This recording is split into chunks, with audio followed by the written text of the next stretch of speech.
Hello students, class 11th accountancy unit 3 accounting equation हमारा चल रहा है, जिसमें हम एसबीपीडी पब्लिकेशन के बुक से आपके प्रैक्टिकल क्वेश्चन को सॉल्व कर रहे थे और हम लोगों ने क्वेश्चन नंबर 7 तक जो है सॉल्व कर लिया है।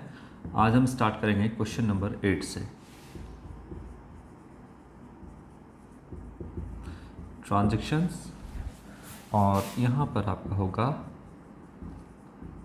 एसेट्स जो होता है वो बराबर होता है लायबिलिटीज प्लस कैपिटल के। ठीक है, क्वेश्चन नंबर 8 क्या कहता है? So the accounting equation on the basis of following. तो अकाउंटिंग इक्वेशन जो है, जो भी ट्रांजैक्शन दिया हुआ है, इसको आपको अकाउंटिंग इक्वेशन पे लेकर के आना है। Amit started business with cash. ये सारी चीज़ें हम लोगों ने बहुत दफ़ा कर लिया है। तो अमित जो है started business with cash rupees 5 lakh. 5 lakh से अमित ने बिजनेस स्टार्ट किया है। ये बिजनेस है और ये अमित है। अमित ने बिजनेस में कैश लगाया तो कैश इंक्रीज हुआ बिजनेस में, कैश आया बिजनेस में प्लस कैश कितना 5 लाख रुपीस। ये कैश आया बिजनेस में। जो भी रिकॉर्ड करते हैं हम बिजनेस के पॉइंट ऑफ व्यू से रिकॉर्ड करते हैं according to separate entity concept और बिजनेस एंटिटी कंसेप्ट। तो यहाँ पर जो है बिजनेस में कैश आया, यहाँ पर हम कैश लिखते हैं। एसेट साइड में पहले कैश लिखेंगे, कैश और प्लस करेंगे 5 लाख रुपीस। जो बिजनेस में 5 लाख रुपए कैश आया है, ये बिजनेस का यानी ऑनर का पैसा है और बिजनेस के ऑनर का पैसा है और इसे क्या बोलते हैं? कैपिटल। और कैपिटल भी तो इंटरनल लायबिलिटी होता है, इसीलिए हम यहाँ पर प्लस कर देंगे कैपिटल में 5 लाख रुपीस। कोई भी बाहर से लोन ले करके बिजनेस को स्टार्ट नहीं किया गया है, इससे लायबिलिटीज़ यानी आउटसाइड जो लायबिलिटीज़ है वो ज़ीरो होगा अभी। चलो, तो ये हो गया आपका यहाँ पे न्यू इक्वेशन प्लस। अब बिजनेस में कैश कितना है? 5 लाख रुपीस और बिजनेस का आउटसाइड लायबिलिटीज अभी ज़ीरो है। कोई भी बाहर से लोन लेकर के बिजनेस स्टार्ट नहीं किया गया। ऑनर का कैपिटल 5 लाख है, मतलब ऑनर ने ही अपने पॉकेट से पैसा लगाया है और बिजनेस को स्टार्ट किया है 5 लाख रुपीस। बाहर से कहीं से भी वो लोन वगैरह या उधार वगैरह लेकर के बिजनेस को स्टार्ट नहीं किया है। जो पैसा है अमित ने यानी ऑनर ने खुद ही बिजनेस में लगाया और बिजनेस को स्टार्ट किया। मौजूदा हालात में बिजनेस के पास कैश 5 लाख है और कैपिटल जो है ऑनर का पैसा 5 लाख है। ट्रांजैक्शन नंबर सेकंड क्या है? सेकंड ट्रांजैक्शन जो है आपका है परचेज गुड्स ऑन क्रेडिट। अब 5 लाख का क्या करेगा? ये 5 लाख कैश पड़ा हुआ है और इस 5 लाख का अब क्या होगा? जाहिर सी बात है बिजनेस स्टार्ट करेगा तो सामान को बेचने के लिए गुड्स परचेज किया जाएगा। सामान को बेचने के लिए गुड्स परचेज किया जाएगा। क्योंकि बिज़नेस स्टार्ट किया है और गुड्स परचेज नहीं होगा तो बिज़नेस स्टार्ट ही क्यों किया गया? तो जाहिर सी बात है कि सामान जो है आपका परचेज किया जाएगा, गुड्स।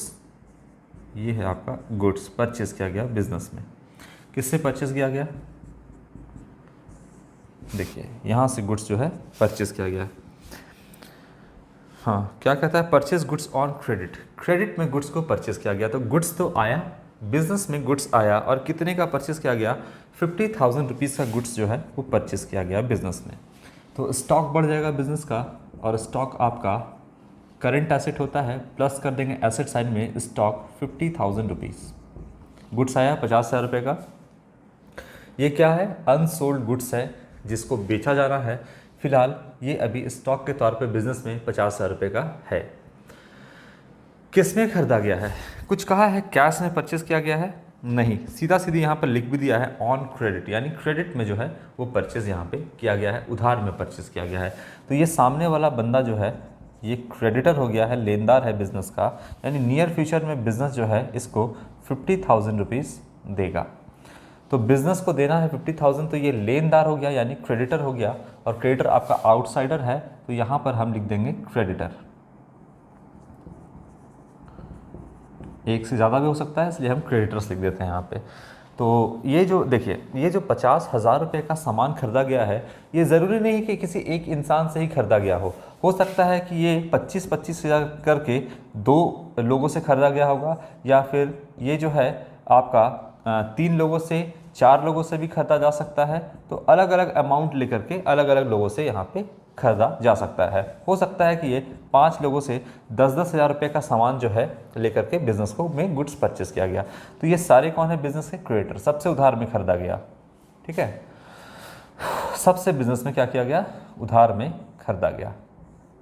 तो ये सारे लोग जो है बिजनेस के क्रेडिटर हो गए। इसलिए हम यहाँ पर क्रेडिटर्स लिख सकते हैं, क्योंकि ज़रूरी नहीं है कि एक लोग से ही यहाँ पे परचेस किया गया हो। लेकिन टोटल स्टॉक कितने से बढ़ा? 50,000 से। और क्रेडिटर्स कितने से बढ़ गया आपका? ये बढ़ गया आपका 50,000 रुपीज़ से, प्लस कर देंगे 50,000 से।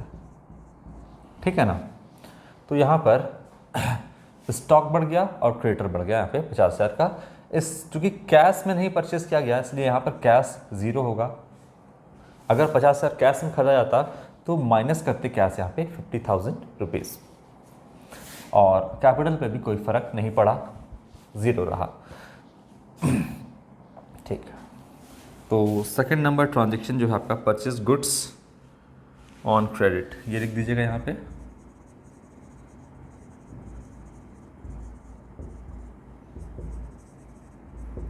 ₹50,000।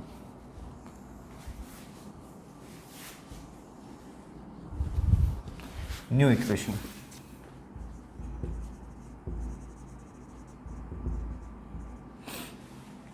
कैश कितना है अब बिजनेस में? 5 लाख रुपया कैश है। कैश 5 लाख का है। स्टॉक जो है बेचने के लिए 50,000 का है स्टॉक, और क्रेडिटर जिसको पैसा देना है बिजनेस को वो 50,000 का है, और कैपिटल जो है वो 5 लाख रुपए का कैपिटल है। तो इधर 5 लाख 50,000 और इधर भी 5 लाख 50,000 रुपये आपका टोटल है। एसेट जो है वो कैपिटल प्लस लायबिलिटीज़ के बराबर है।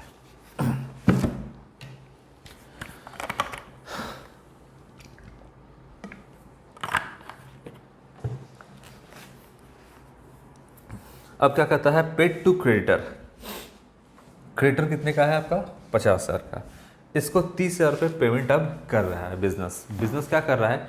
क्रेडिटर को 30,000 रुपये पेमेंट यहाँ पे दे रहा है। तो यहाँ पर हम ऐसे कर लेते हैं, ट्रांजेक्शन नंबर 3 जो है पेड टू क्रेडिटर्स ₹30,000। हो सकता है कि इसमें से जो 10-10 हज़ार रुपये का क्रेडिटर था, इसमें से 3 क्रेडिटर को यहाँ पे पेमेंट जा रहा है। ठीक है, हो सकता है ऐसा कि 3 लोगों को यहाँ पर 3 क्रेडिटर को बिजनेस जो है पेमेंट कर रहा है। तो टोटल है 50,000 रुपये का क्रेडिटर, जिसमें से 30,000 रुपये बिजनेस पेमेंट कर रहा है। तो यहाँ पर माइनस कर देंगे 30,000, क्योंकि कैश चला गया, और क्रेडिटर का 3 का तो आपका पेमेंट हो गया यहाँ पर, तो माइनस कितना कर देंगे? 30,000। तो बचा क्या? ये दो आपका क्रेडिटर बचा यहाँ पर, 10-10 हज़ार रुपये का 20,000 का क्रेडिटर बचा। तो कैश बिजनेस से चला गया, माइनस कर देंगे कैश यहाँ पर, और क्रेडिटर भी 30,000 से घट गया क्योंकि 3 का पेमेंट चला गया। तो अब कितना बचा? 10,000 का ये क्रेडिटर और 10,000 का ये क्रेडिटर। तो अब क्या हालात है बिजनेस का? स्टॉक तो ज़ीरो हो जाएगा और यहाँ पर कैपिटल ज़ीरो, यानी इस ट्रांजैक्शन का स्टॉक पर और कैपिटल पे कोई फर्क नहीं पड़ेगा। क्या हुआ? न्यू इक्वेशन,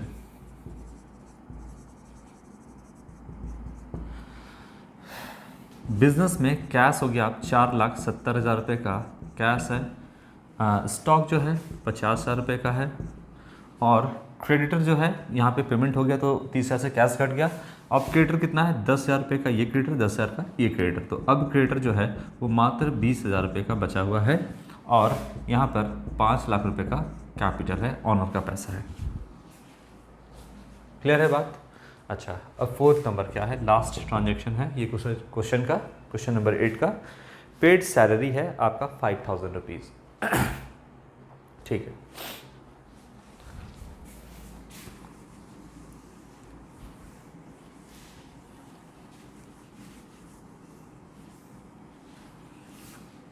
यहाँ पर बिजनेस जो है वो अपने एम्प्लॉय को सैलरी पे कर रहा है।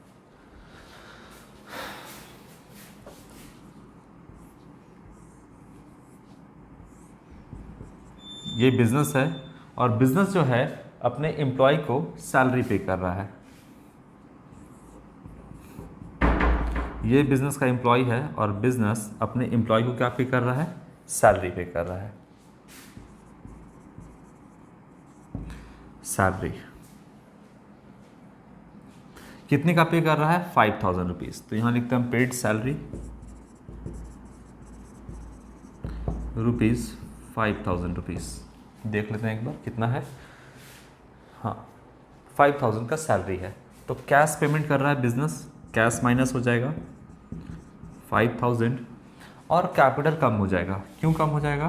क्योंकि सैलरी जो है एक्सपेंस है बिजनेस के लिए, और एक्सपेंस से क्या होता है, कैश तो माइनस होगा ही होगा, कैपिटल भी माइनस हो जाएगा। क्योंकि कैपिटल माइनस इसलिए होगा क्योंकि देखिए जो प्रॉफिट होता है वो हम कैपिटल में ही ऐड करते हैं, और profit is a source of additional capital. तो प्रॉफिट कैपिटल को बढ़ाता है और एक्सपेंस जो है वो प्रॉफिट को कम करता है। तो जब एक्सपेंस 5000 का बिजनेस ने किया तो प्रॉफिट भी कम हो जाएगा, और जब प्रॉफिट कम होगा तो जितना अमाउंट आपको कैपिटल में जोड़ना था, जैसे यहाँ पर अगर हम बात समझते हैं, जैसे बिजनेस को मान लो 10,000 रुपये का प्रॉफिट हुआ और कैपिटल मान लो यहाँ पे 5 ही लाख रुपये का रहने देते हैं। प्रॉफिट कितना हुआ? 10,000 रुपये का।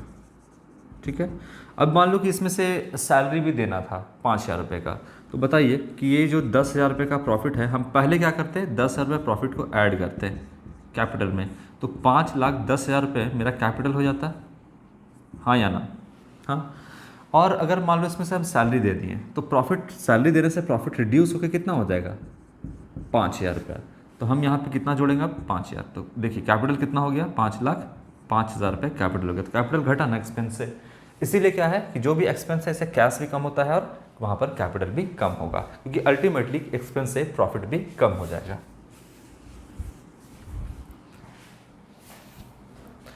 तो इस ट्रांजैक्शन का स्टॉक पर कोई फर्क नहीं पड़ा और इस ट्रांजैक्शन का आउटसाइड लायबिलिटीज क्रेडिटर पे भी कोई फर्क नहीं पड़ा। तो क्या होगा अब होगा ये कि अब करेंगे हम फाइनल इक्वेशन। फाइनल इक्वेशन, क्योंकि यही आपका लास्ट इक्वेशन था। बताइए कैश कितना हो जाएगा? अब बिजनेस में 4,65,000 का कैश है प्लस 50,000 का आपका स्टॉक है, और क्रेडिटर आउटसाइडर 20,000 रुपये का है, और जो आपका कैपिटल है वो है 4,95,000 रुपीज़ का कैपिटल है। ठीक है, तो कितना हो गया? हाँ, अब देखिएगा आप, जो आपका एसेट और एसेट साइड और कैपिटल प्लस लायबिलिटी साइड, दोनों साइड आपका जो है एकदम बिल्कुल बराबर आ जाएगा, इक्वल आ जाएगा। बैलेंस शीट आप खुद से बना लोगे। चलो बैलेंस शीट भी हम इसका बना करके देखते हैं। इसका हम बैलेंस शीट प्रिपेयर करते हैं।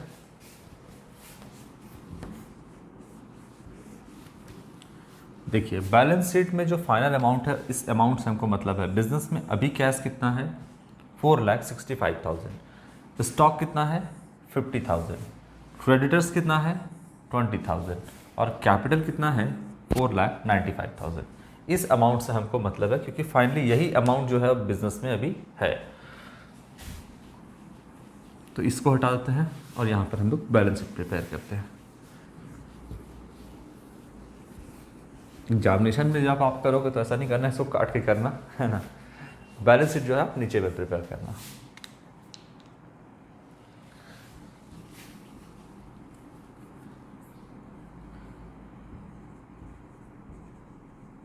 बैलेंस शीट एज एट, जो डेट होगा यहाँ पे वो डेट लिखाएगा। फिलहाल अभी हमारे पास कोई डेट नहीं है।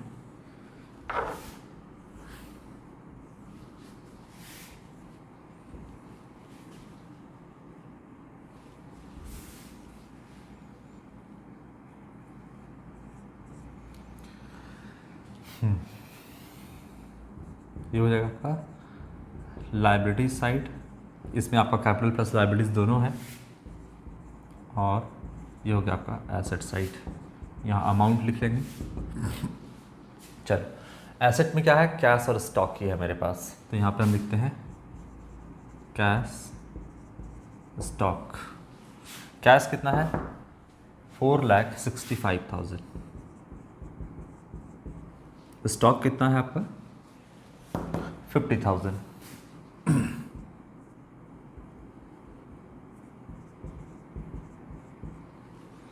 इसके बाद लाइब्रेरी साइड में आते हैं। क्या है आपका, सबसे पहले क्रेडिटर्स है। क्रेडिटर्स कितना है, 20,000। और कैपिटल कितना है, 4,95,000। तो ये हो गया आपका टोटल 5,15,000। इधर भी हो गया आपका